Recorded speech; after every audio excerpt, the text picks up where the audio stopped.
আজকের গল্প কায়নাত খান কবিতা রচিত unhealthy obsession. Need my help জান? ভয়ার্ত দৃষ্টিতে অরিন তাকিয়ে থাকে কিংশুকের দিকে। চোখে জমে ওঠে শঙ্কা আর অজানা ভয়। কিংশুক ধীর হাতে ডোর পিনটি খুলে দেয় এবং নীরবে দাঁড়িয়ে পড়ে অরিনের সামনে। ডোর ওপেন হতেই বাইরে বেরোনোর উদ্দেশ্যে পা বাড়াতেই মুহূর্তের মধ্যে কিংশুক অরিনের কবজি শক্ত করে চেপে ধরে। প্লিজ, আমাকে যেতে দিন, আমি আপনার সাথে থাকবো না। নিজের হাতটি কিংশুকের মুঠো থেকে ছাড়াতে ছাড়াতে ভাঙা কণ্ঠে মিনতি করতে থাকে অরিন। কিন্তু তার প্রতিটি আকুতিই যেন পাথরের গায়ে ছুঁড়ে মারা শব্দ প্রতিধ্বনিত হয়ে ফিরে আসে, ভাঙে না। কিংশুক তার বলিষ্ঠ হাত দিয়ে অরিনের বাহু এমন শক্ত করে চেপে ধরে যে ব্যথায় অরিনের চোখ দিয়ে আপনা আপনি পানি গড়িয়ে পড়তে থাকে। আপ্রাণ চেষ্টা করেও সে নিজেকে মুক্ত করতে পারে না। এক হাত পকেটে ঢুকিয়ে নির্বিকার ভঙ্গিতে দাঁড়িয়ে থাকে কিংশুক, আর অন্য হাতে বন্দি করে রাখে অরিনকে, যেন সে কোনো মানুষ নয়, কিংশুকের তৈরি করে রাখা কোনো শোপিস। হঠাৎ করে অরিন ভেঙে পড়ে, কিংশুকের পা জাপটে ধরে। তবু তাতেও বিন্দুমাত্র নড়ে চড়ে বসে না কিংশুক। অরিনের কান্না, তার বুক ফাটা আর্তনাদ, সব মিলিয়ে যেন বাতাসেই মিলিয়ে যায়। কিংশুকের কান অব্দি পৌঁছয় না। প্লিজ, যেতে দিন। হুট করেই কিংশুক ছেড়ে দেয় অরিনের হাত। বাঁধন খুলতেই প্রাণপণে দৌড়ে সিঁড়ির দিকে ছুটে বেরিয়ে পড়ে অরিন। এক দৌড়ে বাড়ির সদর দরজার সামনে এসে থামে অরিন। কাপা আঙ্গুলে বারবার পিন চেপেও লক খুলল না।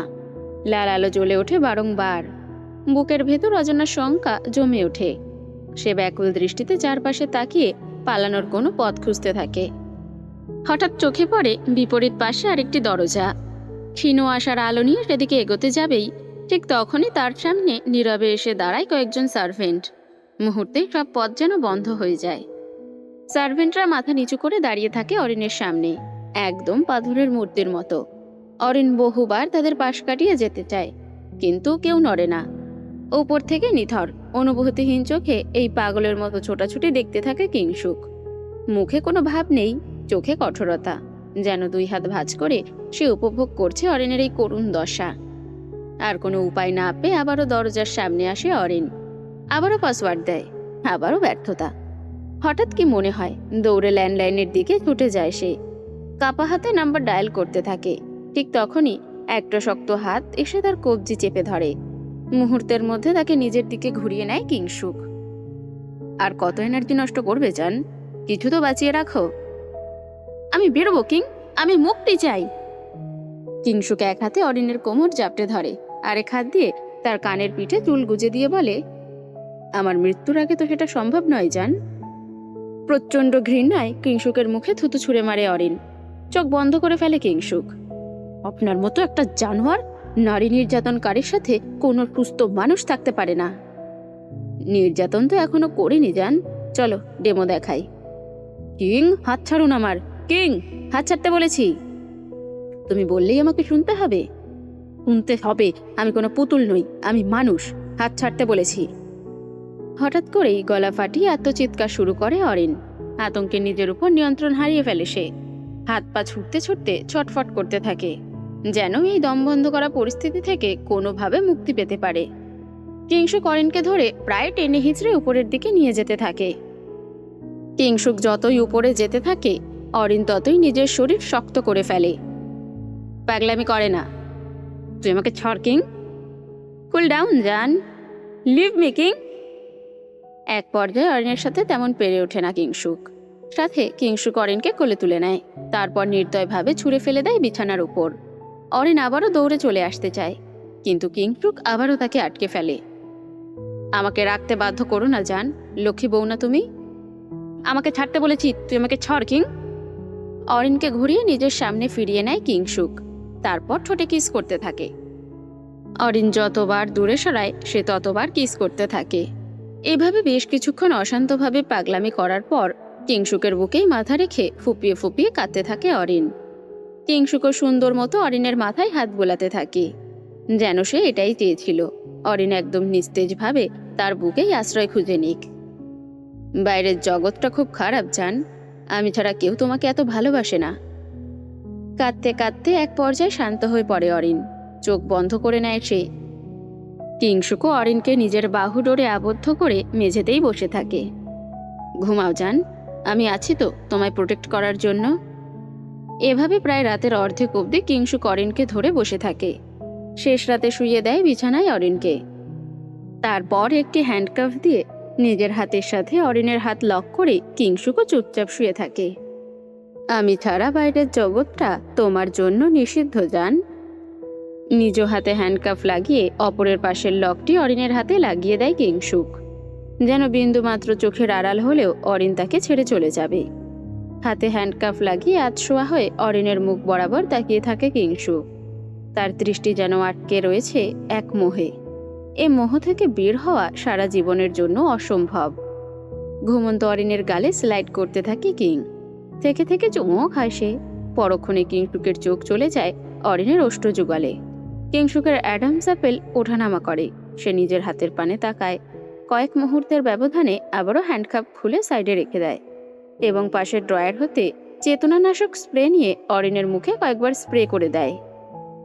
Daddy needs you baby girl.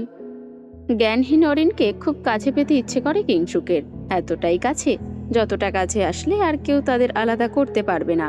তাদের মাঝে আর এক চুল পরিমাণেরও ব্যবধান থাকবে না। অরিনের গলা হতে ওড়নাটি ফ্লোরে ফেলে দেয় কিংশুক। তারপর মুখ গুজে দেয় অরিনের উন্মুক্ত কণ্ঠদেশে। টুকরো টুকরো চুমুতে ভরিয়ে ফেলে অরিনের উন্মুক্ত গলা। সরি জান, আজকে একটু বেশি মত্ত হব। কাল থেকে জেন্টলম্যান হয়ে যাব, প্রমিস। দুই হাতে অরিনের ছোট্ট বদনখানা নিজের আয়ত্তে নিয়ে ফেলে কিং। তারপর একটু একটু করে নিজের সর্বোচ্চ ভালোবাসায় ভরিয়ে দিতে থাকে অরিনকে। রাত যত গভীর হতে থাকে কিংশুকের ভালোবাসা ঠিক ততই প্রবল হতে থাকে। সে না পারে নিজেকে কন্ট্রোল করতে, আর না পারে অরিনের থেকে দূরে থাকতে। রাতের গভীরতার সাথে তাল মিলিয়ে কিংশুকের ভালোবাসার গভীরতাও যেন আরো গভীর হতে থাকে। অন্তিম মিলনের মুহূর্তে কিংশুক তার মুখ জ্ঞানহীন অরিনের কানের কাছে নিয়ে যায়। তোমার নিঃশ্বাস, তোমার ধ্যান, পুরো তুমিটাই আমার জান। অরিনের ওষ্ঠে নিজের ওষ্ঠ ডুবিয়ে দেয় কিং। মাঝে মাঝে অরিন নড়ে চড়ে উঠলেও পুরোপুরি জ্ঞান তার সারা রাতেও ফেরে না, যার পুরোপুরি সুযোগ লুফে নেয় কিং। জ্ঞানহীন বউকে ভালোবাসার সাগরে ভাসিয়ে আবারও ভালো মানুষের মতো ঘুমিয়ে পড়ে কিং, যেন কিছুই হয়নি তাদের মাঝে। ভোরের স্নিগ্ধ আলোয় যখন পুরো ধরনী আলোকিত, ঠিক তখনও কিং ম্যানশনের একটি কক্ষে আলোর কোনো ছিটে ফোঁটাও নেই। কারণ কিংশুক চায় না তার বউ বাইরের জগৎটাকে ভালোবাসুক। তাই অন্ধকারে আচ্ছন্ন থাকে কিং ম্যানশনের মাস্টার বেডরুমটি। যান্ত্রিক লাইট না জ্বালানো অবধি মনে হয় না এই অন্ধকার ঘুচবে বলে। পিট পিট করে চোখের পাতা নড়তে থাকে অরিনের। পুরো শরীরে অসহ্য ব্যথায়, ক্লান্তি এবং মাথা ভারের দাপটে চোখ খুলতেও তার কষ্ট হচ্ছে। তারপরও একটু একটু করে চোখ খুলতে থাকে সে। পুরোপুরি চোখ খুলতেই নিজেকে আবিষ্কার করে কিংশুকের বুকে, তাও নগ্ন শরীরে। অরিনের স্পষ্ট মনে রয়েছে তার পরনে কুর্তি ছিল। তাহলে এখন এভাবে পরক্ষণেই তার হাত চলে যায় কিংশুকের বুকে। তার শরীরেও কোনো বস্ত্র নেই। অরিনের বুঝতে বাকি থাকে না তার জ্ঞানহীন অবস্থার বেশ ভালোই সুযোগ লুফে নিয়েছে কিংশুক। চোখ বন্ধ করে দীর্ঘ নিঃশ্বাস ফেলে সে। মনটাকে আরো শক্ত করে ফেলে। সমস্ত ক্লান্তিকে ছুটি জানিয়ে অরিন যখনই উঠতে যায় তার হাতে হ্যাচকা টান পড়ে। কোনো রকমে ল্যাম্পলাইট জ্বালিয়ে নিজের এবং কিংশুকের পানে তাকায় অরিন। তাদের হাত দুটো এক লক হ্যান্ডকাফ দিয়ে লক করা। কপালে বিরক্তির ভাঁজ পড়ে যায় তার। এটা কি আদৌ কোনো জীবন? এর থেকে তো জেলখানা ঢের ভালো। বালিশের চারপাশে হাত দিয়ে বেশ কিছুক্ষণ খোঁজাখুঁজি করেও চাবির হদিশ পায় না অরিন।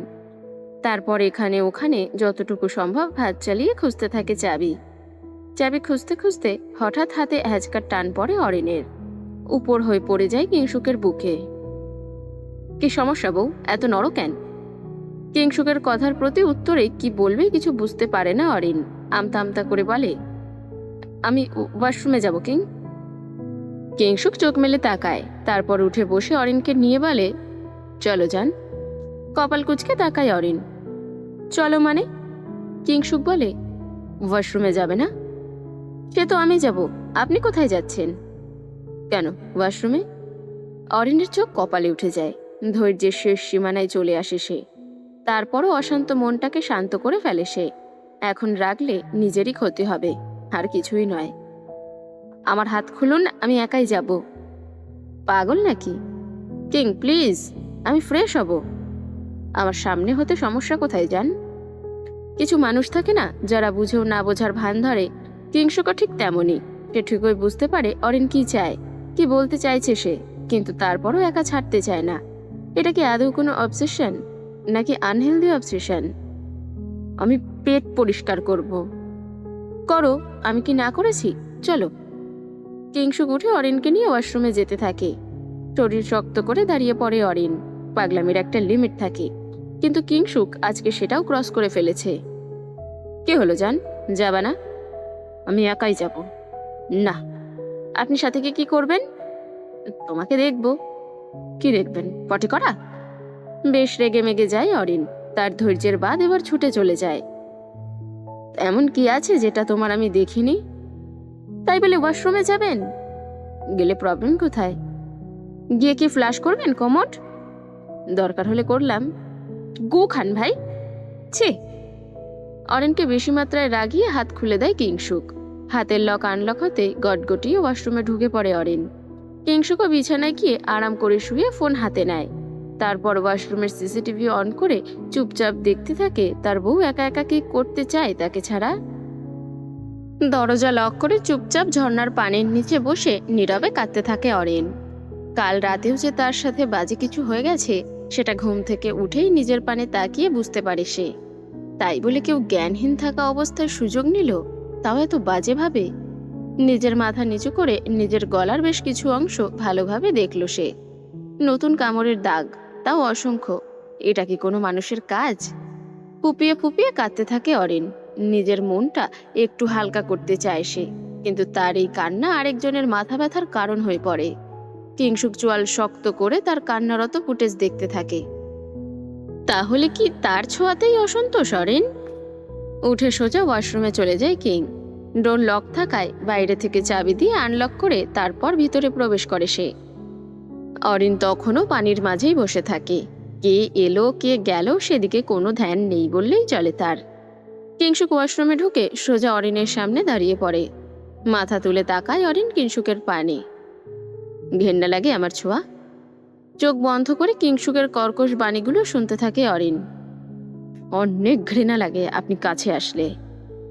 অরিনের সোজাসাপটা কথা কিংশুকের রাগের মাত্রা আরো বেড়ে যায়। তার চোখের দৃষ্টিটাই বদলে যায়, যেন যুক্তি আর বিবেক দুটোই মুহূর্তের জন্য লোপ পায়। কাল রাতের দেওয়া অতি আদরের চোটে দুর্বল হওয়া অরিনের শরীরটার কথা একবারও না ভেবে সে অরিনকে সোজা কোলে তুলে এবং দ্রুত পায়ে বাথটবের দিকে নিয়ে যায়। পরক্ষণেই তার হাত স্যান্ড ক্যাফ দিয়ে বেঁধে লক করে কোল্ড পানির শাওয়ার অন করে দেয়। হিমশীতল পানিতে জোর করেই তাকে ধরে রাখে কিং। এমনিতেই দুর্বলতায় কাঁপতে থাকা অরিনের শরীর সেই ঠান্ডা সহ্য করতে পারে না। তার ঠোঁট কাঁপতে থাকে, চোখ ভিজে আসে। আপনি আপনি কেন আমার সঙ্গে এমন করছেন? বেশ ঠান্ডাভাবে কিংশুক বলে, তুই ভালো করেই জানিস কেন। আপনার মতো একটা জানোয়ারের সাথে আমি থাকবো না, মরে গেলেও না। এই কথাটুকুই যথেষ্ট ছিল। কিংশুক আর নিজেকে সামলাতে পারে না। মুহূর্তের মধ্যেই রাগের ঝাপটা নেমে আসে। এক তীব্র চর এসে পড়ে অরিনের গালে। ভারসাম্য হারিয়ে বাথটবে পড়ে যায় অরিন।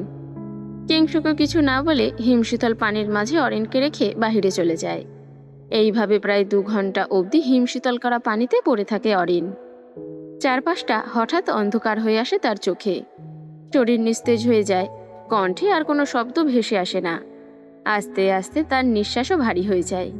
আজকে মনে হয় তার শেষ দিন। কথায় রয়েছে, সময় এবং স্রোত কারোর জন্য থেমে থাকে না। সময় তার নিজস্ব গতিতে চলতেই থাকে। আজ 2 দিন হলো অরিন জ্ঞানহীন। এই 2 দিন দুনিয়ার সাথে কোনো সাক্ষ্য কথা হয়নি তার।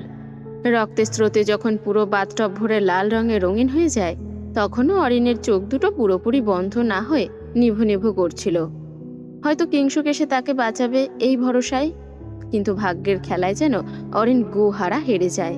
কিংশুক আসেনি তাকে বাঁচাতে। অরিনের নিথর শরীরটা পড়ে থাকে বাথটবে।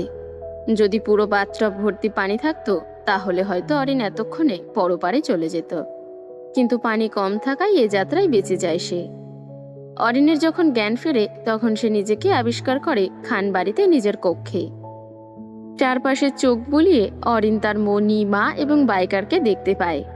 সবাইকে একসঙ্গে দেখে চোখের কোণ বেয়ে পানি গড়িয়ে পড়ে অরিনের। আজ 2 বছর পর অরিন দেখছে তার মনিকে। ফোনে বাইকারের সঙ্গে কথা হলেও কথা হতো না শুধু মনির সাথে। কারণ ছিল কিংসুকের ভয়।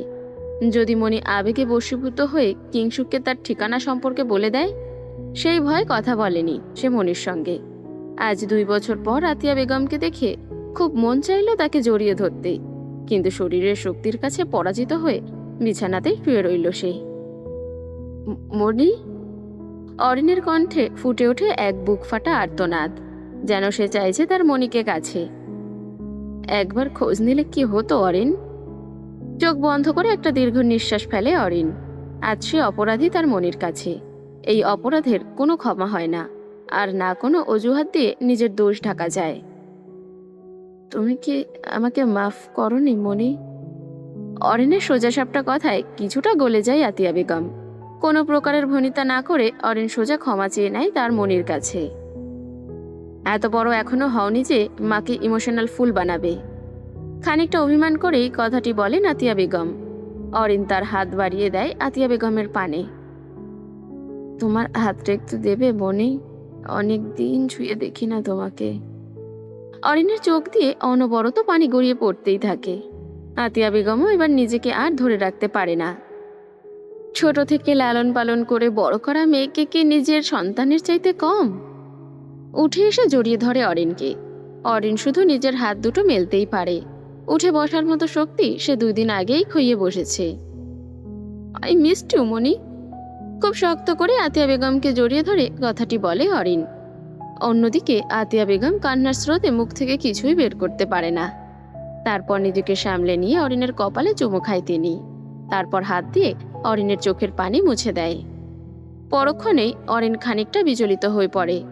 আজ অনেকদিন পর সে তার মনিকে এত কাছ থেকে দেখলেও কিংসুকের ভয় তাকে কুরে কুরে খাচ্ছে। তার উপরে সে এখন কিংসুকের বাড়িতেই রয়েছে। ভয় কি আর শেষ হয়? অরিন আশেপাশে তাকাতে শুরু করে। কিছুক্ষণ আগেও তো কিংসুকের কাছে ছিল, তাহলে এখানে এলো কিভাবে? এইসব প্রশ্ন ঘুরপাক খেতে খেতেই তার কানে ভেসে আসে মনির কণ্ঠ। কিংসুক আশেপাশে নেই অরিন, চিন্তা করিস না। মনির কথায় অরিনের বুক থেকে যেন একটা ভার নেমে যায়। তবে কি সে সত্যি কিংসুকের হাত থেকে রেহাই পেয়েছে? কিন্তু কিভাবে? আর অচেতন অবস্থায় তার সঙ্গে কি হয়েছিল? এখানেই বা কিভাবে এলো সে? মনি কিং? অরিনের কথায় ভেসে ওঠে স্পষ্ট ভয়। সে এখনো স্পষ্টভাবে জানতে চাইছে কিংসুক কি আছে তার আশেপাশে, নাকি নিরাপদ। পাশ থেকে আইরিন বেগম অরিনের হাত শক্ত করে চেপে ধরে তাকে ভরসা দেয়। কিং নেই অরিন, ও আর আসবে না। আইরিন বেগমের কথায় কিছুটা ভার কমে যায় অরিনের বুকের। কিন্তু তারপর তাকে এটা ভাবায় সে কিভাবে এলো এখানে, আর এত সহজে কিং তাকে কিভাবে ছেড়ে দিল। হাজারটি প্রশ্ন ঘুরপাক করতে থাকে অরিনের মনে, কিন্তু উত্তরটা আপাতত সে নিজেও জানতে চায় না। একটা কালো অধ্যায় শেষ হয়েছে তার জীবনে, এটাই সবচেয়ে বড় কথা। কিভাবে শেষ হলো সেটা নয়, আস্তে ধরে জেনে নেবে সে। অরিনের পুরোপুরি সুস্থ হতে বেশ অনেকদিন সময় লেগে যায়। চোখের পলকে 17টি দিন অতিবাহিত হয়ে যায়। আস্তে আস্তে অরিন অনেকটাই সুস্থ হয়ে ওঠে।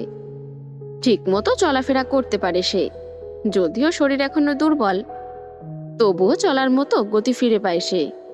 এই 17টি দিন সে কিংসুকের ছায়ামূর্তিও দেখেনি। তাহলে কি সত্যি কিংসুক নামের সেই অভিশাপ তার জীবন থেকে সরে গেছে? কারো কাছে কোনো উত্তর খুঁজতে যায়নি অরিন, কারণ তাকে ইচ্ছে করেই জানানো হয়নি ঠিক কি হয়েছিল 17 দিন আগে। তাই অরিনও আগ বাড়িয়ে কিছু জানার চেষ্টা করেনি। সময় এগোতে থাকে সময়ের গতিতে। পরিবেশ অদ্ভুতভাবে শান্ত, ঠান্ডা, বিষণ্ণ।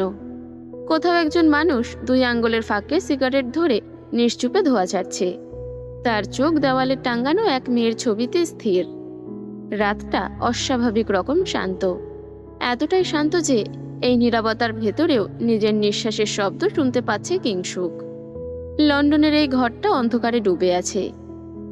জানালার বাহিরে হালকা বৃষ্টি নামছে, টুপটাপ শব্দে কাছে আছড়ে পড়ছে। হাতের আঙ্গুলের ফাঁকে ধরা সিগারেটটা ধীরে ধীরে শেষ হয়ে আসছে, অথচ কিংসুকের চোখ এক জায়গা থেকেই নড়ছে না। দেওয়ালে টাঙানো অরিনের ছবিটাই আটকে রয়েছে। সাদা ড্রেস, চুল এলোমেলো, একদম বেবি গার্ল। কিংশুকের বেবি গার্ল। কিংশুক ঠোঁটের কোণে হালকা হাসি টানে। এই হাসিতে আনন্দ নেই, আছে এক ধরনের বিকৃত নিশ্চয়তা। তাকে দিলাম কদিনের স্বস্তি, আর সে ভাবল সারা জীবনের মুক্তি। বোকা বউ। রাত তখন কাটায় কাটায় 2টা। নিশ্চুপ প্রকৃতি, জনমানব শূন্য রাস্তা, কোনো আলোর রাত্রিমা নেই। এ কি শুধু রাতের গভীরতা, নাকি কাউকে কাছে পাওয়ার তীব্র বাসনার অশুভ আভাস? মেডিসিন খেয়ে অরিন গভীর ঘুমে আচ্ছন্ন। ঠিক তখনই এক বিশাল দেহের ছায়ামূর্তি নিঃশব্দে তার ঘরে ঢুকে পড়ে। বিছানার কিনারায় হাঁটু গড়ে বসে সে, আঙ্গুল বুলিয়ে দেয় অরিনের গালে। তুই আমার অনেক শখের বউ। অরিনের মুখের দিকে তাকিয়ে নিরেট ভঙ্গিমায় কথাটি বলে কিং। তার হাত এবার অরিনের গাল হতে ঠোঁটে নেমে আসে। লোকজন বলে অরিন নাকি কিংশুকের শখের বউ। মানুষের শখের কত কিছুই থাকে, আর আমার শখ তুই। নিজের শখের জিনিস ছাড়া থাকতে কতটা কষ্ট হয় সেটা তুই বুঝবি না বউ। পরক্ষণেই কিংশুক শক্তপোক্তভাবে অরিনের ভ্রু ললাটে আদুরে পরশ এঁকে দেয়। তোকে এখান থেকে নিয়ে যাওয়া আমার জন্য কয়েক সেকেন্ডের ব্যাপার, কিন্তু তুই অসুস্থ। মায়ের কাছে কয়দিন থাক, আমাকে সামলাতে তোর অনেক শক্তির দরকার। কিংশুক মুখ গুজে দেয় অরিনের উন্মুক্ত গলার ভাঁজে। খুব জোরে জোরে অরিনের উন্মুক্ত গলার ভাঁজের আবেদনীয় ঘ্রাণ শোষণ করতে থাকে কিং। এক অন্য মোহ ভর করে তার মাঝে। বেশ কয়েকটি টুকরো টুকরো চুমু খেতে থাকে কিং। চুমুর মাঝে হালকা জোরে অরিনের কণ্ঠদেশে দাঁতের তীব্র দংশন চালায় কিং। ধরফড়িয়ে উঠে বসে অরিন। একটা দুঃস্বপ্ন দেখলে মানুষের ভিতর থেকে যেমনভাবে শুকিয়ে আসে, অরিনেরও ঠিক তাই হলো। ভেতর থেকে খুব শুষ্কভাবে অনুভব করলো। মুহূর্তের মধ্যে ঘরের সমস্ত লাইট অন করে দেয় অরিন। আশেপাশে ভালোভাবে পর্যবেক্ষণ করে দেখে সে, না, কিং কোথাও নেই। তাহলে কি সে দুঃস্বপ্ন দেখল? বাস্তবতার কাছাকাছিও স্বপ্ন হয়, এত বাস্তব স্বপ্ন। প্রচণ্ড ঘামতে থাকে অরিন। এসিতেও যেন তার ঘুম ছুটে যাচ্ছে। পাশে থাকা পানি ভর্তি গ্লাসটি হাতে নিয়ে ঢকঢক করে পুরোটা পান করে নেয় অরিন। তারপরও যেন অস্বস্তির রেশ কাটে না। কিছুক্ষণ সারা রুমে পায়চারি করতে থাকে সে, মাথা ভর্তি টেনশন। চিন্তা একটাই, কি হয়েছিল 17 দিন আগে? কিংশুক এত সহজে তাকে কিভাবে নিজের থেকে দূরে রাখলো? এটা তো দুঃস্বপ্নের মতো। চিন্তারা এতটাই সূক্ষ্ম, তার কপাল হতে ঘাম ঝরতেই থাকে। না, এভাবে আর হবে না। মুখে পানির ঝাপটা দিতেই হবে এবার, না হলে তার ক্লান্তি দূর হবে না। মনের ক্লান্তি দূর হলেও শরীরের ক্লান্তি কিছুতেই যাবে না। অরিন উঠে সোজা ওয়াশরুমে চলে যায়। একটু ফ্রেশ হওয়া দরকার তার। ওয়াশরুমে ঢুকে আয়নার সামনে দাঁড়াতেই পিলে চমকে ওঠে অরিনের। মুখমণ্ডল হতে সমস্ত চুল কানের পিঠে নিয়ে একদম আয়নার কাছে চলে যায় অরিন। নিজের গলাটি স্পষ্টভাবে দেখতে থাকে। এখানে এখনো কামড়ের দাগ স্পষ্ট। তবে কি কিং সত্যিই এসেছিল? ভয়ে গলা শুকিয়ে আসে অরিনের। ট্যাপ অন করেই মুখে কিছুক্ষণ পানির ঝাপটা দিতে থাকে সে। তারপর নিজের গলার ভাঁজে চোখ পড়ে তার। দাগ স্পষ্ট। তাহলে কিছুক্ষণ পূর্বে ওটা স্বপ্ন ছিল না, কিং এসেছিল। অরিন পানি নিয়ে নিজের গলায় দাগের জায়গাটুকু ঘষতে থাকে, যেন পানি দিলেই দাগ উঠে যাবে। তাই জোরে জোরে ঘষতে থাকে সে। গলার ভাঁজে ঘষতে ঘষতে একদম লাল করে ফেলে অরিন। কিংশুকের কোনো ছোঁয়াই সে তার নিজের শরীরে রাখতে চায় না। কিংশুকের ছোঁয়া তার যতটা অসুস্থ লাগে, তার থেকেও বেশি ভয় পায় সে কিংশুককে। পৃথিবীতে এখন একমাত্র একজন মানুষই আছে যাকে অরিন ভয় পায়। তাকে দেখলেই সেই সময়গুলোর কথা মনে পড়ে যায়। কতটা নির্দয়ভাবে তাকে আঘাত করেছিল সে। বিন্দু মাত্র দয়া ছিল না অরিনের প্রতি। এতটা ঘৃণা কেন তার ওপর? গলা ঘষতে ঘষতে হঠাৎ মনে হলো কেউ যেন তার পেছনেই দাঁড়িয়ে আছে। পরিবেশটাও অদ্ভুত ভারী লাগছে তার। কিন্তু ওয়াশরুমে তো সে ছাড়া আর কারো থাকার কথা নয়। তাহলে তড়িঘড়ি করে মুখে পানির ঝাপটা দেয় অরিন। তারপর বেসিনের আয়নার দিকে তাকায়। হঠাৎ আয়নায় চোখ পড়তেই ভয় হাত পা ঠান্ডা হয়ে আসে তার। থরথর করে কাঁপতে থাকে অরিনের সারা শরীর। ঠিক তখনই পেছন থেকে ভেসে আসে এক ভারী পুরুষালী কণ্ঠ।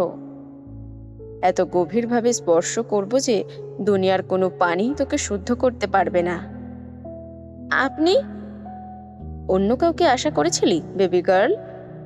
কিংশুকের কণ্ঠ শুনেই অরিন ভয় চিৎকার করে ওঠে। চোখ মুখ শক্ত করে বন্ধ করে নেয়, দুই হাতে জামার দুপাশ খামচে ধরে। না, এটা হতে পারে না, কিংশুক এখানে আসতেই পারে না, না না না, এটা স্বপ্ন, এটা আমার স্বপ্ন। চোখ বন্ধ করে কথাগুলো বিড়বিড় করে বলতে থাকে অরিন। কিছুক্ষণ পর ধীরে ধীরে চোখ খুলে সামনে তাকায়। না, কিংশুক নেই। তাহলে এতক্ষণ কি সব কল্পনাই করছিল, নাকি কল্পনাও কখনো কখনো সত্যের মতো ভয়ঙ্কর হয়ে ওঠে? তাহলে গলার দাগ? চোখ হুট করে গলার পানে চলে যায় অরিনের। কোনো দাগ বা চিহ্ন নেই তার গলায়। তাহলে কিছুক্ষণ পূর্বে কি ছিল? পুরোটা কি শুধুই তার কল্পনা? হয়তো কিংশুকের ভয় মনে এতটাই জেগে বসেছে যে দুই দণ্ড শান্তিতে চোখ বন্ধ করেও রাখতে পারে না অরিন। সকালবেলা দেরিতে ঘুম ভাঙে অরিনের। কড়া ওষুধের প্রভাব এখনো রয়ে গেছে তার। আতিয়া বেগমও তাকে ডেকে তোলে না। এই ঘুমটাই এখন তার সুস্থতার জন্য দরকার। নিজ থেকে না উঠলে ডাকার দরকার নেই তার, তাই তাকে ডাকা হয় না। নিজ থেকে উঠে নিচে চলে যায়। নাস্তা শেষ করে চুপচাপ খান ম্যানশনের বিশাল হলরুমে গুটিসুটি মেরে বসে থাকে অরিন। এই কয়দিন বাড়ির বাইরে যাওয়া তো দূরের কথা, সদর দরজায়ও যায়নি সে। সবসময় বাড়িতেই থাকতে হয় তাকে। সারাক্ষণ বাসায় বন্দি থেকে থেকে অরিনের মনে খানিকটা একঘেয়েমি জমে উঠেছিল। ক্যাটরিনা তাই ঠিক করে তাকে নিয়ে কোথাও একটু ঘুরতে যাবে। সারাক্ষণ চার দেওয়ালের ভেতর থাকলে মনটা আরো ভারী হয়ে উঠবে, এটা সে ভালোই জানে। সবার অনুমতি নিয়ে পর্যাপ্ত নিরাপত্তার ব্যবস্থা করে দুজনে বেরিয়ে পড়ে হিজল বিলের দিকে। আজ বহুদিন পর অরিন খোলা আকাশের নিচে দাঁড়িয়ে গভীর করে নিঃশ্বাস নেয়। আহা, কি অপূর্ব দৃশ্য! মনে হয় জীবনটা যেন আবার নতুন করে ধরা দিচ্ছে তার কাছে। কিন্তু সে যে শান্তিতে নিঃশ্বাস নিচ্ছে, সেটাই যেন আরেকজনের দম বন্ধ হওয়ার কারণ হয়ে দাঁড়াচ্ছে। কিংশুক কখনোই চায়নি অরিনকে বাইরের পৃথিবীর কেউ দেখুক। তার ইচ্ছে ছিল অরিন থাকবে তার চার দেওয়ালের ভিতর, কেবল তারই পৃথিবী হয়ে। কিন্তু অরিন কি এত সহজে সেই শৃঙ্খল মেনে নেবে? হঠাৎ ফোন আসায় ক্যাটরিনা একটু দূরে সরে দাঁড়ায়। রিসর্টের বিপরীত পাশে গিয়ে দাঁড়ায় সে। অরিন চুপচাপ বসে থাকে ফুড কোর্টে। আশেপাশে তেমন কেউ নেই, ভালোই হলো, একটু একা একা থাকা যায়। কিছুক্ষণ পর ওয়েটার এসে ফুচকার একটা বড় প্লেট রেখে যায় তার সামনে। অরিন একা বসে প্রকৃতির সৌন্দর্য উপভোগ করে, শান্ত মনে নিঃশ্বাস নেয়। আশ্চর্যের বিষয়, এত জনবসতির জায়গা, অথচ আজ যেন অদ্ভুতভাবে নিস্তব্ধ। মানুষের আনাগোনা নেই বললেই চলে। তবে সে বিষয়টাকে বিশেষ গুরুত্ব দেয় না। ঠিক তখনই এক পিস ফুচকা মুখের দিকে তুলতেই হঠাৎ কেউ যেন বাজ পাখির মতো থাবা মারে। এক মুহূর্তে তার হাতের ফুচকাটা কেড়ে নিয়ে নিজের মুখে ঢুকিয়ে নেয় সেই মানুষটি। খুব গভীরভাবে চুমু খায় অরিনের হাতে। ভয় অরিনের শিরদাঁড়াবে কাঁপুনি নেমে আসে। চোখ তুলে তাকাতেই সবকিছু থেমে যায়। দৌড় দিতে চেয়েছিল অরিন, চিৎকার করতে চেয়েছিল, কিন্তু তার আগেই শক্ত হাতজোড়া তার কোমর জড়িয়ে ধরে তাকে নিজের সঙ্গে মিশিয়ে নেয়। You can run, but I will find you. Once I claim something, it never slips from my grasp. তাকে এতদিন পর সামনে দেখে অরিন যেন বরফ হয়ে যায়। প্রাণপণ চেষ্টা করে নিজেকে ছাড়াতে, কিন্তু ব্যর্থ হয়। তার সমস্ত শক্তি কিংশুকের কাছেই তুচ্ছ। আমার জীবনের শান্তি খেয়ে হচ্ছিল না, এখন বাহিরে ফুচকা খেতে এসেছো? অরিনের মুখ থেকে যেন কোনো আওয়াজ বের হয় না। ভয় একদম জমে যায় অরিন। তার উপরে সে কিংশুকের বাহুর মাঝে আবদ্ধ। এতটা শক্ত করে ধরা হয়েছে তাকে, যেন হাড্ডিগুলো ভাঙার উপক্রম হয়ে এসেছে। ব্যথায় কাতরাতে থাকে অরিন। প্লিজ কিং, ছেড়ে দিন। কিংশুক ঠান্ডা হেসে বলে, তোকে তো ধরতেই পারলাম না ঠিক মতো, ছাড়বো কিভাবে? অরিন ভেঙে পড়ে, কান্নায় তার কথা আটকে আসে। তোর মা কি ভেবেছিল বলতো? স্টাফকে কিনে নিয়ে বিয়ের কাগজ গায়েব করে আমাকে তোর কাছ থেকে দূরে রাখতে পারবে?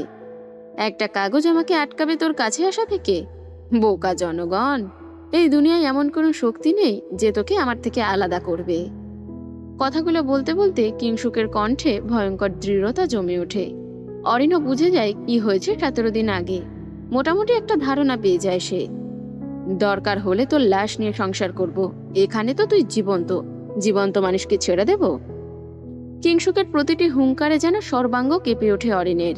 তার কথার তেজ এবং ধার আরো ক্ষতবিক্ষত করে তোলে অরিনকে। আমি মরে গেলেও আপনার হব না। মর তাহলে। অরিনের চোখে এক ঝলক অন্ধকার নেমে আসে। একটা তীব্র শব্দ ভেসে ওঠে চারপাশে। অরিনের কিছু বোঝে না, সব অন্ধকার হয়ে যায়। ভালো প্রেমিক আমি নই জান, আমার না হলে মারতেও 2 সেকেন্ড লাগবে না। অরিন কিছু বলতে যাবে, তার আগে শরীরের সমস্ত শক্তি কমে আসে তার। রক্তাক্ত হাতটি ঝুলে থাকে। আমি না হয় তোকে দুনিয়া থেকে বাঁচালাম, কিন্তু আমার থেকে তোকে কে বাঁচাবে জান? চোখের পাতা ধীরে ধীরে খুলতেই অরিন বুঝতে পারে সে হাসপাতালে। সাদা সিলিং, জীবাণুনাশকের তীব্র গন্ধ আর চারপাশের অস্বাভাবিক নিস্তব্ধতা তাকে বাস্তবে ফিরিয়ে আনে। শরীর যেন পাথরের মতো ভারী, দৃষ্টি এখনো ঝাপসা। আলোটা কেমন যেন কাঁপছে চোখের সামনে। কয়েক সেকেন্ড স্থির হয়ে থেকে সে ধীরে ধীরে চারিদিকে তাকায়। ফাঁকা কক্ষ, তার মনি, বাইকার, মা, কেউ নেই আশেপাশে। কোনো শব্দ নেই, শুধু মেশিনের ক্ষীণ টিকটিক আওয়াজ ব্যতীত। মাথার ভেতর স্মৃতিগুলো এলোমেলোভাবে ভিড় করতে শুরু করে। কি হয়েছিল তার সাথে? হঠাৎই মনে পড়ল কিংসুকের কথা। তার শক্ত অধিকারী হাত অরিনের কোমর জড়িয়ে রেখেছিল। শ্বাস নেওয়াটাও যেন কঠিন হয়ে উঠেছিল সেই আঁকড়ে ধরা স্পর্শে। তারপর একটি গুলির শব্দ কানে আসলো। মুহূর্তটুকু যেন থমকে গিয়েছিল। অরিন অনুভব করেছিল নিজের হাতে উষ্ণ ভেজা কিছু তরলের ন্যায়। পরক্ষণে সব অন্ধকার হয়ে আসে তার সামনে। স্মৃতি সেখানেই থেমে যায়। গুলির শব্দ আর নিজের হাত ভেজা হয়ে যাওয়ার অনুভূতি মনে পড়তেই হঠাৎ কেঁপে ওঠে অরিন। ধীরে ধীরে নিজের হাতের দিকে তাকায়। শুষ্ক, অক্ষত। তাহলে? প্রশ্নটা মাথার ভেতর বজ্রপাতের মতো আঘাত করতেই অরিনের শ্বাস প্রশ্বাস দ্রুত হয়ে ওঠে। বুকের ভেতরটা কেমন যেন ভারী হয়ে আসে। হঠাৎ দরজার বাহিরে পায়ের শব্দ, ধীর, মেপে রাখা পদক্ষেপ। অরিনের শরীর অজান্তেই শক্ত হয়ে যায়। তবে কি কিং এখানে রয়েছে? অরিন এখনো মুক্ত নয়। রুমের দরজায় হঠাৎ কড়ানাড়া শব্দ উঠতেই সেদিকে চমকে তাকায় অরিন। সে কি তবে আবারও কিংসুকের নাগালে? অরিনকে ভুল প্রমাণিত করে দরজা খুলে ভেতরে ঢোকে 3 জন। বাইকার, তার পেছনে মণি আর অরিনের মা। তারা 3 জন এসে অরিনের চারপাশে গোল হয়ে দাঁড়ায়। আতিয়া বেগম অরিনের মাথায় হাত রেখে বলে, এখন কেমন আছিস? অরিনের চোখে তখনও বিস্ময়ের ছাপ। সে ধীরে বলে, আমি এখানে। তোমার হাতে তাজা রক্ত ছিল বাচ্চা। আমি এসে দেখি তুমি ফ্লোরে পড়েছিলে। সেখান থেকে হসপিটালে আনি। বাইকারের কথা শুনতেই অরিন নিজের হাত সামনে মেলে ধরে। আমার তো কিছু হয়নি বাইকার, তবে রক্ত কোথা থেকে এলো? ডাক্তার পরীক্ষা করেছে। তোর হাতে রক্ত ছিল ঠিকই, কিন্তু তোর শরীরে কোথাও কোনো আঘাত নাই, এক ফোঁটা কাটাও না। ঘরের বাতাস যেন জমাট বেঁধে যায়। তার মনে পড়ে কিংসুক রিভলভার বের করেছিল এবং তার বাহুতে চেপে ধরেও ছিল। তারপর একটা শব্দ। অরিনের চোখের সামনে সব অন্ধকার হয়ে আসে। 7-5 ভাবতে ভাবতেই অরিনের বালিশের পাশে রাখা ফোনটা হালকা কেঁপে ওঠে। হৃদস্পন্দন যেন কানে বাজতে লাগলো অরিনের। ধীরে ফোনটা হাতে তুলে স্ক্রিনের দিকে তাকিয়ে দেখে হোয়াটসঅ্যাপ নোটিফিকেশন, তাও কিংসুকের থেকে। অরিনের কপালে ঘামের বিন্দু কণাগুলো জমতে শুরু করে। সে তো কিংসুককে সব জায়গা থেকে ব্লক করে রেখেছিল। তাহলে কিভাবে কিংসুক টেক্সট পাঠালো? অরিনের এমন ঘাবড়ে যাওয়া দেখে উপস্থিত সকলের মুখেই চিন্তার ভাঁজ পড়ে যায়। আইরিন বেগম অরিনের হাত চেপে ধরে, কি হয়েছে বুঝে ওঠার জন্য। অরিন ফোন তার সামনে ধরে। আইরিন বেগম ফোনটি হাতে নিয়ে দেখে কিংসুকের নোটিফিকেশন। ওপেন করে দেখে 2 লাইনের একটা টেক্সট। ফেক রক্ত অরিজিনাল রক্তে পরিণত হতে বেশি দিন সময় লাগবে না। অরিনের নিঃশ্বাস বন্ধ হয়ে আসার উপক্রম হয়ে আসে। 2 চোখ বেয়ে পানি গড়িয়ে পড়ে। কিংসুক নামক অভিশাপটি তার জীবন থেকে যায়নি। অরিনের এমন বিচলতা দেখে উপস্থিত 3 জন তাকে সান্ত্বনা দেওয়া শুরু করে। তারা থাকতে কোনো ভয় নেই। সেই সময় সমস্ত ফর্মালিটি পূরণ করে অরিনকে নিয়ে তাড়াতাড়ি বাড়ি ফেরে। বাড়ি ফেরার পর থেকে প্রতিটা কোণ সন্দেহজনক লাগে অরিনের কাছে। জানালার বাইরে হালকা শব্দ হলেই অরিন চমকে ওঠে। রাতে ঘুম আসে না। সবসময় তার মনে কিংসুকের ভয় জেগে আছে। এভাবেই 2 দিন আতঙ্কে কেটে যায় অরিনের। অরিন ভেবেছিল হয়তো সে এবার থেকে শান্তিপূর্ণ জীবন কাটাতে পারবে। বাড়ি থেকে আর বেরো হবে না। 4 দেওয়ালের মাঝে থেকে যদি নিরাপদ থাকা যায় তবে সে তাই করবে। থাকবে সে 4 দেওয়ালের মাঝে, খান ম্যানশনে বন্দী। কিন্তু অরিনের এই মুক্ত চিন্তারাও যেন তাকে ধোঁকা দিয়ে ওঠে। হুট করে তাকে জানায় হয় রাজের সাথে তার বিয়ে হবে এই শুক্রবারে। রাজের নাম শুনতেই তার বুক কেঁপে ওঠে সেদিনের কথা ভেবে। কিংসুক যখন তার শরীর থেকে সমস্ত কাপড় খুলে পুরো শরীরটা খুঁটিয়ে খুঁটিয়ে চেক করেছিল। কতটা অস্বস্তি লেগেছিল তার। আবার সেই রাজের সাথেই বিয়ে। ভয় এবং আতঙ্ক গ্রাস করে ফেলে অরিনের শেষ শান্তিটুকুও। কিন্তু পরিবারের জোড়াজুড়িতে আর না পেরে রাজি হতে হয় তাকে। তার থেকে শুরু হয় বিয়ের তোড়জোড়। বিয়ের সমস্ত কিছু অনলাইনে কিনলেও বাইকার এবং সাথী পুষ্প মুনিয়া ঠিক করে লেহেঙ্গা কিনবে মল থেকে। সব লেডিস কালেকশনগুলো দেখে যেই ভাবা সেই কাজ। পর্যাপ্ত বডিগার্ড নিয়ে বেরিয়ে পড়ে তারা শপিং মলের উদ্দেশ্যে। মলে গিয়ে যে যার মতো ড্রেস দেখতে ব্যস্ত হয়ে পড়ে।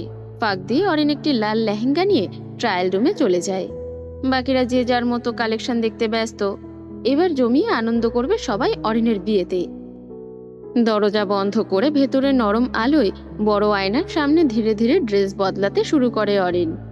পরনের টপসটি পেট অব্দি উপরে তুলতেই অরিনের কানের কাছে খুব পরিচিত ভারী মৃদু স্বর ভেসে ওঠে, ইউ লুক ড্যাম হট জান।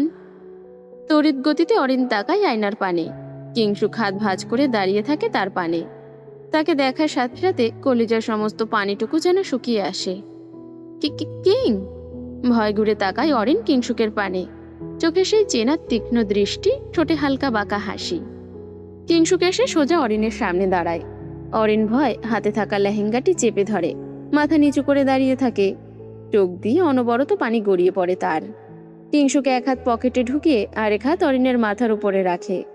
তার পুরো শরীরের ভার দিয়ে চেপে ধরে অরিনকে। ভয় চোখ বন্ধ করে ফেলে অরিন। তোমার রক্তের রঙও কিন্তু লাল জান। ভয় চোখ বড় করে তাকায় অরিন কিংসুকের দিকে। কিংসুক পকেট থেকে ফোন বের করে মিররের সামনে ধরে একটি মিরর সেলফি নেয়। অরিন কিছু বুঝে উঠতে পারে না কিংসুক চাইছেটা কি। তোমাকে মুক্ত বাতাসে উঠতে দিলেও পায়ে কিন্তু শিকল পরিয়ে রেখেছি। অরিনের নিঃশ্বাস ভারী হয়ে আসে। কিংসুকের সমস্ত শ্বাস প্রশ্বাস অনুভব করতে পারে সে। তাদের মাঝে আর এক চুল পরিমাণ দূরত্বও অবশিষ্ট নেই। আমি আমি মুক্তি পাবে না, ডোন্ট ট্রাই। চোখ বন্ধ করে জোরে জোরে নিঃশ্বাস ফেলতে থাকে অরিন, যেন এখনই মারা যাবে সে। পরক্ষণেই সাহস জুগিয়ে বলে ওঠে অরিন, আপনি কেন আমার বিয়ে করো আমাকে। মরে যাব তবুও আমি বিয়ে করব না। তাহলে মরতে হবে। রাজি আছি। আপনাকে নয় জান। অরিনের চোখে এক বিস্ময় প্রকাশ পায়। তাকে নয় তবে কাকে? তবে আপনার পরিবারকে। আপনি তো আমার সোলমেট জান। How can I kill you? আপনি কি মানুষ? আপনার জন্য অমানুষও পরিণত হতে পারি জান। সেটা আপনি অনেক আগে থেকে কিং। হঠাৎ করেই উচ্চ গা ছমছমে এক হাসি ভেসে আসে। কিংসুক জোরে জোরে হেসে ওঠে। কিংসুকের সেই হাসিটুকু দেখেই অরিনের সারা শরীরে শীতল কাঁপন বয়ে যায়।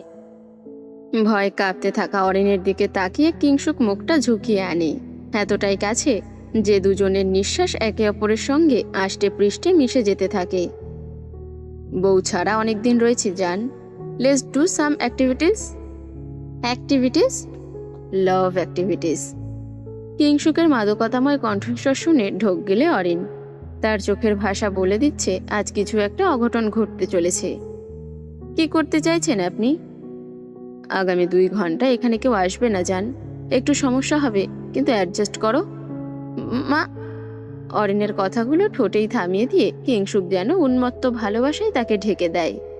দীর্ঘ প্রতীক্ষার অবসান যেন আজই। অরিন মুক্ত হতে চায়, ছুটে পালাতে চায়, কিন্তু সেই শক্ত বাহুবন্ধন তার সব চেষ্টা নিঃশব্দে থামিয়ে দেয়। অরিন প্রাণপণে চেঁচিয়ে ওঠে, কিন্তু শব্দগুলো বাতাসেই হারিয়ে যায়। কেউ আসে না তাকে সাহায্য করতে। 20 দিন আগে বাথটবে যখন মৃত্যুর সাথে লড়াই চালিয়ে যাচ্ছিল অরিন, ঠিক তখনই কিংসুক এসে তাকে নিয়ে হসপিটালে চলে যায়। যেটার সুযোগ খুব ভালোভাবেই নেয় অরিনের মা। অরিনের মা যখন হাসপাতালে হাজির হন, তার সঙ্গে ছিলেন উচ্চ আদালতের কিছু লোকজন। উদ্দেশ্য একটাই, নিজের মেয়েকে নিয়ে যাওয়া। কিংসুক ও অরিনের বিয়ের একমাত্র কাগজটি তখন ছিল কিংসুকের কাছেই। সেটাই ছিল তাদের সম্পর্কের একমাত্র প্রমাণ। আর সেই প্রমাণই কিংসুকের বিশ্বস্ত একজন লোকের থেকে 12 কোটিতে কিনে ফেলে অরিনের মা আইরিন বেগম। 12 কোটির কাছে বিক্রি হয়ে যায় বিশ্বস্ততা। যেখানে কিং নিজেই বিশ্বের দ্বিতীয় রিচ পার্সন, সেখানে 12 কোটি তো হাতের ময়লা তার নিকটে।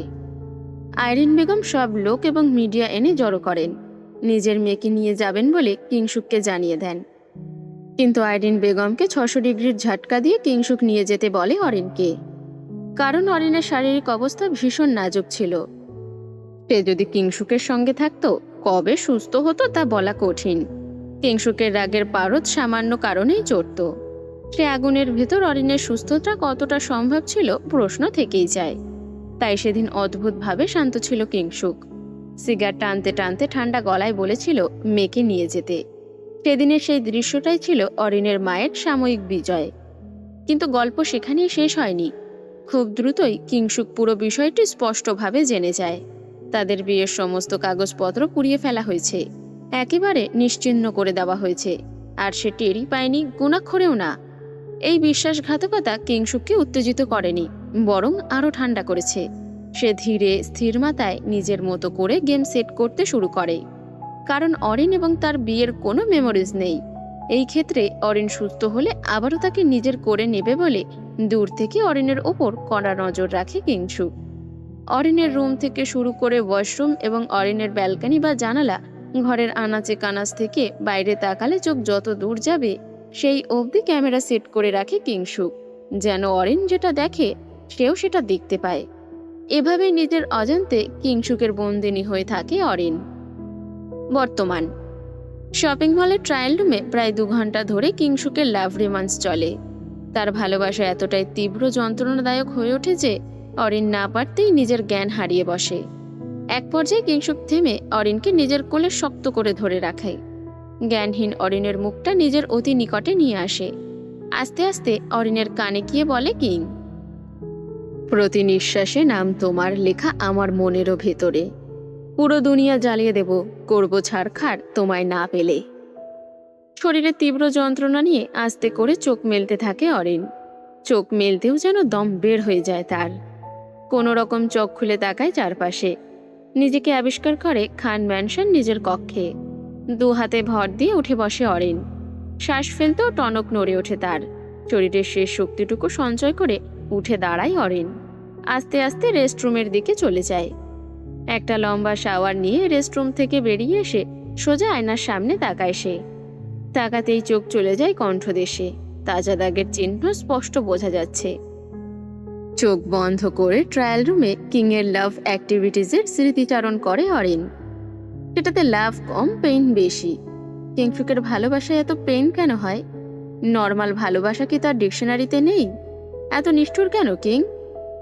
যেখানে দিনের পর দিন মানুষের স্বামীর প্রতি ভালোবাসা বাড়ে, সেখানে স্বামী নামক কিংসুক শুধুই তার ভয়ভীতির কারণ হয়ে দাঁড়াচ্ছে। তার ছায়া অরিনের মনে আতঙ্ক সৃষ্টি করছে, ভয়ানক আতঙ্ক। একটা দীর্ঘ নিঃশ্বাস ফেলে নিজের প্রতিবিম্বের পানে তাকিয়ে অরিন বলে, আপনার এই অদৃশ্য খাঁচা থেকে আমি একদিন ঠিক বের হব কিং। পারবে না। ঠোঁটের কোণে হাসি টেনে এনে বিশাল স্ক্রিনে অরিনের কথাগুলো শুনে বলে ওঠে কিংসুক। অরিন তো এটাও জানে না তার রুম থেকে শুরু করে দৃষ্টি যত দূর অবধি চলে যায় তত দূর অবধি কিংসুক সিসি লাগিয়ে রেখেছে। অরিনের দৃষ্টিতে পড়া মাটিকেও হিংসে করে কিং। সেখানে তার থেকে মুক্তি। দিন শেষের রক্তিম অবসান হলেও অবসান হয় না অরিনের অন্তর্লীন আর্তনাদ। মন শক্ত হলেও যে শরীর শক্ত হবে এটার কোনো মানে নেই। মন শক্ত করে রাখলেও শরীরের ব্যথাগুলো শক্ত হয়ে ঝরে পড়ে না তার। কিংসুকের এই লাভ অ্যাক্টিভিটিসের ব্যথা ঠিক কতদিন নিজের শরীরে নিয়ে বেড়াবে অরিন তার সঠিক ধারণা করতে পারছে না। কিন্তু বেশ কিছুদিন ভুগতে হবে, এটা মোটামুটি ক্রিস্টাল ক্লিয়ার তার কাছে। মনে মনে কিংসুককে জাহান্নামে পাঠাচ্ছে সে। যতবার নড়তে যাচ্ছে ততবার তার শরীর আনসাপোর্টিভ মুড করে ফেলছে। বেশ বিরক্ত নিয়ে দিন পার করে অরিন। কিন্তু তার এই বিরক্তকর দৃশ্যগুলো নিজের ভিলাতে বসে বড় স্ক্রিনে খুব উপভোগ করে কিং। নরম সরম আদরেই নেতিয়ে পড়েছে মেয়েটা, দুর্বল বউ। পুরো খান ম্যানশন জুড়ে চলে অন্ধকারের লীলা খেলা। অন্দরমহলের বাতাসটাও যেন ভারী হয়ে গেছে। মনে হয় দেওয়ালটিও যেন নিঃশ্বাস আটকে রেখেছে। ড্রয়িং রুমের মাঝখানে আলো জ্বলছে না, তবু লালচে দাগ ছড়িয়ে আছে মেঝে, কার্পেট, সোফার কিনারায়। সোফার এক কোণে মাথা নিচু করে বসে রয়েছে অরিন। 2 হাতের ভাঁজে মুখ ঢাকা তার। ভয়ে সর্বাঙ্গ কাঁপতে থাকে অরিনের। কান্না থামাতে চাইলেও পারছে না। তার ঠিক সামনের সোফায় গা এলিয়ে খুব আরাম করে বসে রয়েছে কিংসুক। কালো শার্ট এখন প্রায় লালচে দাগে ভরা, হাতে চকচকে ধারালো চাপাতি, আলোর ভিতরেও যার ধার বোঝা যায়। কিংসুকের পেছনে সারি বেঁধে দাঁড়িয়ে আছে 10-12 জন লোক, সবার হাতে অস্ত্র। দৃশ্যটা যেন কোনো যুদ্ধক্ষেত্রের আগ মুহূর্ত। কিংসুক নীরবে তাকিয়ে আছে অরিনের দিকে। হিংস্র বাঘ যেমন শিকারের চোখে ভয় দেখতে চায়, সেই রকমই। অতীত। আসল কাগজটি কোথায় মা?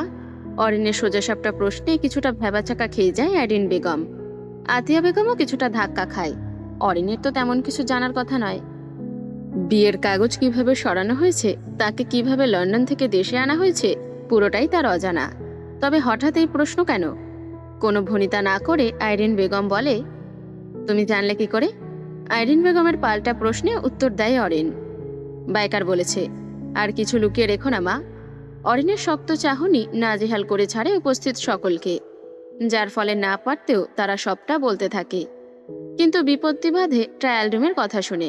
অরিন না পারতে পারতে ট্রায়াল রুমে তার সাথে কি কি হয়েছিল সবটুকু উগলে দেয়। মন শক্ত রাখলেও শরীর অসহ্য ব্যথায় তাকে শক্ত থাকতে দেয় না, তাই পুরোটা বলে ফেলে অরিন, যেটা শোনার পর মোটামুটি সকলের মাঝে ভয় বাস করে। তবে কি এত কিছু করেও কোনো লাভ হলো না? তোকে বিয়ে করতে হবে, আইরিন বেগম স্পষ্ট জানান দেয়। অরিনের দ্বিতীয় বিয়ের কথা, যেটা শুনে অস্বাভাবিকভাবে অরিনের শরীর কাঁপতে থাকে। সে তাকায় তার মনের পানে, কিন্তু দেখে মনে হচ্ছে তার মনেও একমত। অরিন বলে, আমি বিবাহিত মা, দ্বিতীয় বিয়ে কিভাবে করব? আইরিন বেগম অরিনের হাত শক্ত করে ধরে বলেন, যেই বিয়ের কোনো প্রমাণ নেই সেটা কোনো বিয়ের আওতায় পড়ে না। Try to understand Arin. How could I মা? অরিনের চোখে স্পষ্ট পানির ঝলকানিতে ভরে ওঠে। এটা কি কিংসুকের ভয়, নাকি অন্য কিছু? পাশ থেকে আতিয়া বেগম এসে অরিনের মাথায় হাত রাখেন। কিং স্বাভাবিক মানুষ নয়, অসুস্থ, সাইকোপ্যাথ। ও কোনোদিনও নিজের চিকিৎসা করাবে না, আর সুস্থও হবে না। কিন্তু মনি, অরিন কিছু বলতে যাবে তার আগেই আতিয়া বেগম তাকে থামিয়ে দেয়।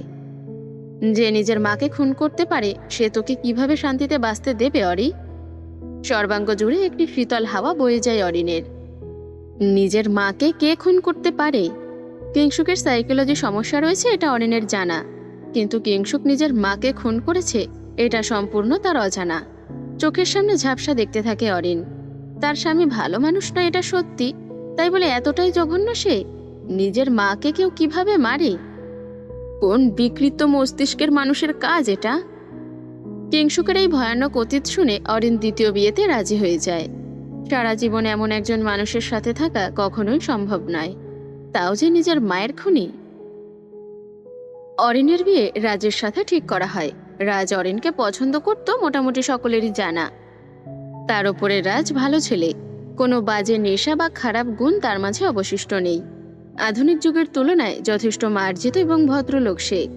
অরিনের মন বারবার কু ডাকলেও শেষমেশ না পারতে রাজি হয়ে যায় অরিন। কোনো আয়োজন ছাড়াই সম্পূর্ণ বিয়ের কাজ শুরু হয়ে যায়, যেখানে শুধু দুটো পরিবার, কাজী এবং রাজ অরিনের হাতে গোনা কয়েকজন ফ্রেন্ড সার্কেল আসে। বরযাত্রী আসে একদম ফর্মাল ড্রেসে। খান ম্যানশনে যে বিয়ে হচ্ছে এটা গুণ অক্ষরে কারো পক্ষে টের পাওয়া সম্ভব নয়। সবকিছু এতটাই স্বাভাবিক এবং অতি সাধারণ ছিল। ঘর ভরা আলো কাজী কাগজ বের করে সবকিছু ঠিক করতে থাকে। সবাই হাসি মুখে বসে থাকে। অরিনকে তার দুজন ফ্রেন্ড এবং বাইকার মিলে রেডি করে নিচে নিয়ে আসে। তেমন কোনো আয়োজন না করায় অরিনও তেমন একটা সাজেনি। একটা সিম্পল শাড়ি, হালকা গয়না এবং হালকা মেকআপ দিয়ে নিজের লুক কমপ্লিট করে অরিন। মুখটা বরাবরের মতোই মলিন, হাসির ছিটে ফুটো নেই সমস্ত মুখমণ্ডল জুড়ে। কোন অজানা ভয় তাকে কুরে কুরে খাচ্ছে সেটা একমাত্র সেই জানে বোধহয়। অরিনকে রাজের পাশে বসানো হয়। আতিয়া বেগম গিয়ে অরিনের পাশে বসে পড়েন। আইরিন বেগম এবং বাইকার তাদের সামনে ডিভানে বসে থাকেন। কাজে সমস্ত কাগজ রেডি করে সামনে ধরতেই সদর দরজা খুব জোরে খোলার আওয়াজ হয়। সারি সারি লোক মাঝের লাইন ফাঁকা রেখে দুপাশ দিয়ে চলে আসতে থাকে। সকলের আকর্ষণের কেন্দ্রবিন্দু হয়ে ওঠে সদর দরজা, কিন্তু উপস্থিত কয়েকজন ভয় একজন আরেকজনের পানে তাকাতে ব্যস্ত। বর ছাড়া বিয়ে হবে? কিংসুকের বজ্র কণ্ঠে পুরো খান ম্যানশন যেন গরম হয়ে ওঠে। মাঝের ফাঁকা লাইন দিয়ে একদম রাজা বাদশাহের মতো করে হেঁটে আসতে থাকে কিংসুক। তার হাঁটার ভঙ্গি, ঠোঁটে ব্যঙ্গাক্ত, চোখে আগুন, সবকিছুই যেন সবাইকে পুড়িয়ে মারার জন্য যথেষ্ট। আমার বউয়ের বিয়ে আর আমাকে কেউ ইনভাইট করলো না। ভয় অরিনের হাত পা জমে যায়। চোখাচোখি হতেই সে চোখ নামিয়ে ফেলে। কিংসুক ধীরে ধীরে এগিয়ে আসে অরিনের সামনে, তার সাথে গার্ডরাও। কিংসুক সোজা আইরিন বেগমের সামনে দাঁড়ায়। আইরিন বেগম কিংসুককে দেখতেই শুকনো ঢোক গিলে, তারপর জায়গা ছেড়ে চলে যেতে উঠে দাঁড়ায়। নিজের মাকে এভাবে পাশ থেকে সরে যেতে দেখে অরিনের মন আরো কু ডাকতে থাকে। কিছুক্ষণ আগে সে তাকেও ভরসা দিচ্ছিল, সাহস যোগাচ্ছিল তার, তবে এখন এমন কেন? আর কেনই বা সরে গেল? হাজারটা প্রশ্নের বীজ বপন হতে থাকে অরিনের মনে। ঠিক তখনই কিংসুক এসে অরিনের পাশে বসে পড়ে। অরিনের পাশে বসে সে মাথা থেকে পা পর্যন্ত তাকায়। পরক্ষণেই তার কবজি ধরে নিজের দিকে ঘুরিয়ে নেয় কিংসুক। গাল শক্ত করে চেপে ধরে। কয়বার বিয়ে করো বউ? আমাকে দিয়ে পোষাচ্ছে না? কিংসুকের হাতের শক্ত চাপে অরিনের গাল দাঁতের সঙ্গে লেগে প্রায় কেটে যাওয়ার উপক্রম হয়ে আসে। চোখ দিয়ে অটোমেটিক পানি ঝরতে থাকে। অরিন কিছু বলতে যাবে তার আগেই রাজ পাশ থেকে বলে ওঠে, অরিনকে ছেড়ে দিন কিং। কিংসুক তাকায় রাজের পানে। আমার বউ আমি ধরবো না ছাড়বো, সেটা কি তুই ঠিক করে দিবি? রাজ কোনো কথা না বলে অরিনের অপর হাত শক্ত করে ধরে উঠে দাঁড়ায়। অরিন আমার হবে, আমার বউ হবে। কিংসুক কিছু না বলে শুধু রাজের হাতের দিকে তাকিয়ে থাকে। তার চোখের কাটা হয়ে যায় রাজের হাত, কারণ সে অরিনকে ধরেছে। বাইরের আলো পর্যন্ত ওর শরীরকে স্পর্শ করতে দেয় না, সেখানে তুই হাত ধরলি? ইন্টারেস্টিং।